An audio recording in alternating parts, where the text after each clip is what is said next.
One of our favourite clients came into us with a problem that he had in this 2012 458 Italia.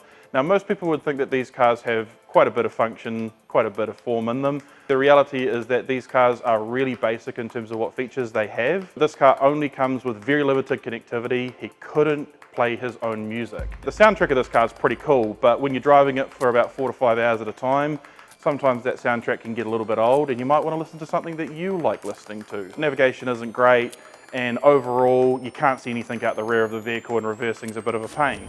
The keys to success for this kind of project are sourcing the highest quality parts, including those from Ferrari's own part supply in Maranello, Italy.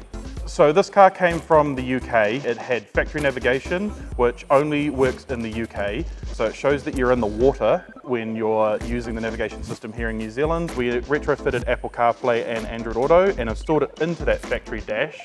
And that now allows you to listen to anything that you want: podcasts, music, navigation from Apple CarPlay and Android Auto. And along with that, whenever the vehicle is in reverse, now you get a nice shiny reverse camera, because it's really hard to see out of the back of these things. Promise me, I can tell you that for sure. There's a roaring great V8 engine sitting not too far from the back of your ears, so you can't really hear a lot when the engine's running.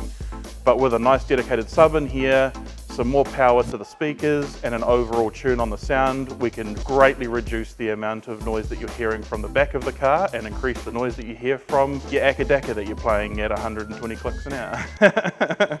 We ended up doing a digital sound processor, which allowed us to take the factory amp out of the car and replace it with something with a lot more power. We added in a custom sub installed into this panel as well. That allowed us to get the low end in. We actually decided to install a reverse camera that's really well hidden away. Nobody wants to see it on the back of one of these cars, especially with how good the rest of it looks.